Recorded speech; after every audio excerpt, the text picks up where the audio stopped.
हम आतंकवाद पर कड़ा रुख अपनाते हैं क्योंकि हम खुद आतंकवाद से बहुत ज्यादा पीड़ित हैं। ऐसा कहना है विदेश मंत्री एस जयशंकर का।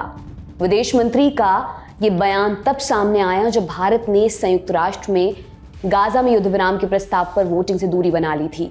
भारत की तरफ से कहा गया है कि उसने इस मतदान से इसलिए दूरी बनाई क्योंकि इस प्रस्ताव में हमास के आतंकवादी हमलों की निंदा नहीं की गई थी। उन्होंने कहा कि अगर भारत दूसरे देशों पर असर डालने वाले आतंकवाद को गंभीर नहीं मानता है तो हमारे देश की कोई विश्वसनीयता नहीं होगी। न्यूज एजेंसी एनआई की रिपोर्ट के मुताबिक विदेश मंत्री मध्य प्रदेश की राजधानी भोपाल के एक टाउन हॉल में अपनी बात रख रहे थे। वे विधानसभा चुनावों से पहले राज्य पहुंचे। यहाँ उन्होंने आतंकवाद पर एक जैसा रुख अपनाने पर भी जोर दिया। विदेश मंत्री एस जयशंकर ने कहा, आज एक अच्छी सरकार और मजबूत शासन अपने लोगों के लिए खड़ा है। जिस तरह घर में सुशासन जरूरी है वैसे ही विदेशों में भी सही फैसला लेना जरूरी है। हम आतंकवाद पर कड़ा रुख अपनाते हैं क्योंकि हम खुद आतंकवाद से बहुत ज्यादा पीड़ित हैं। एस जयशंकर ने आगे कहा, अगर हम कहते हैं जब आतंकवाद हम पर असर डाले तो ये गंभीर है, लेकिन जब किसी और के साथ आतंकवादी घटना हो तो वो गंभीर नहीं है। ऐसे में हमारी कोई विश्वसनीयता नहीं रहेगी। हमें आतंकवाद पर एक जैसा रुख अपनाने की जरूरत है। भारत ने यूएन में जॉर्डन के प्रस्ताव पर मतदान नहीं किया। इसमें गाजा में इजराइल और हमास के बीच चल रहे संघर्ष को तुरंत रोकने की बात कही गई थी। इसमें हमास के आतंकवादी हमलों की निंदा नहीं की गई थी। इसे इजराइल फिलिस्तीन संकट पर यूएन महासभा के आपातकालीन विशेष सत्र में अपनाया गया। जॉर्डन के नेतृत्व वाले इस प्रस्ताव के पक्ष में 120 और विपक्ष में 14 मत पड़े। वहीं 45 देशों ने इस प्रस्ताव पर मतदान नहीं किया।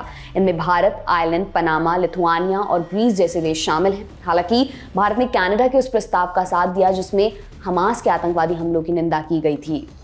भारत ने इजराइल हमास युद्ध में बिगड़ती सुरक्षा व्यवस्था और नागरिकों के मारे जाने पर गहरी चिंता जताई। भारत ने दोनों पक्षों से तनाव कम करने और हिंसा से बचने का आग्रह किया है। यूएन में भारत की डेप्यूटी परमानेंट रिप्रेजेंटेटिव योजना पटेल ने इस विशेष सत्र में कहा, भारत बिगड़ते सुरक्षा हालातों और संघर्ष के बीच नागरिकों के मारे जाने पर बहुत चिंतित है। इलाके में संघर्ष बढ़ने से मानवीय संकट और गहरा होगा। सभी पक्षों के लिए यहाँ जिम्मेदारी से काम करना बेहद जरूरी है।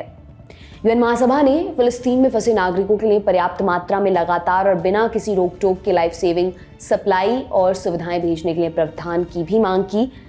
इजराइल और हमास के बीच 7 अक्टूबर से चल रहे युद्ध में करीब 8,000 फिलिस्तीनियों ने अपनी जान गंवाई है। वहीं 7 अक्टूबर को हमास के हमलों में 1400 से ज्यादा इजरायलियों की मौत हुई थी। इजराइल हमास जंग के बीच 27 अक्टूबर को संयुक्त राष्ट्र महासभा में नागरिकों की सुरक्षा और वहां कानूनी और मानवीय कदमों को जारी रखने को लेकर प्रस्ताव लाया गया। उसमें तत्काल रूप से मानवीय संघर्ष विराम का आह्वान किया गया था। प्रस्ताव पर भारत वोटिंग से दूर रहा, जैसा कि हमने आपको शुरुआत में भी बताया। यानी ना ही भारत ने समर्थन किया ना ही विरोध जताया। इस प्रस्ताव के पक्ष में 120 देशों ने वोट किया, वहीं 14 देशों ने इसके खिलाफ मतदान किया। भारत समेत 45 देशों ने वोटिंग से दूरी बनाई। प्रस्ताव को लेकर अमेरिका ने नाराजगी जताई कि इसमें आतंकवादी समूह हमास और बंधकों का कोई जिक्र नहीं किया गया है। यूएस के समर्थन से कनाडा ने प्रस्ताव में संशोधन करने को लेकर एक और प्रस्ताव पास किया जिसमें मांग की गई कि महासभा 7 अक्टूबर को हुए हमास के हमलों की निंदा करे। भारत ने कनाडा के संशोधित प्रस्ताव के समर्थन में वोट किया। 87 अन्य देशों ने भी संशोधन के पक्ष में मतदान किया, जबकि 55 सदस्य देशों ने इसके खिलाफ मतदान किया। 23 देशों ने वोट नहीं किया। हालांकि यूएनजीए के 78वें सत्र के अध्यक्ष डेनिस फ्रांसिस ने बताया कि संशोधन को अपनाया नहीं जा सका क्योंकि प्रस्ताव पर 2/3 बहुमत नहीं था। अब आपको ये भी बता देते हैं कि जॉर्डन के प्रस्ताव में क्या मांग है।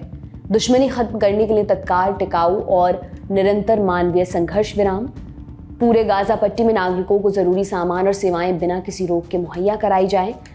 अंतर्राष्ट्रीय मानवीय कानून के तहत नागरिकों को उनके सर्वाइवल के लिए जरूरी सामान से वंचित ना किया जाए।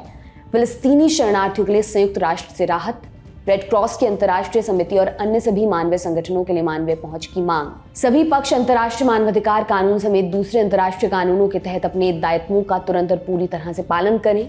अवैध रूप से बंदी बनाए गए सभी नागरिकों की तत्काल और बिना शर्त रिहाई और उनसे मानवीय व्यवहार की मांग। उत्तरी गाजा पट्टी के सभी क्षेत्रों को खाली करने वाले इजराइल के आदेश को रद्द करने का आह्वान।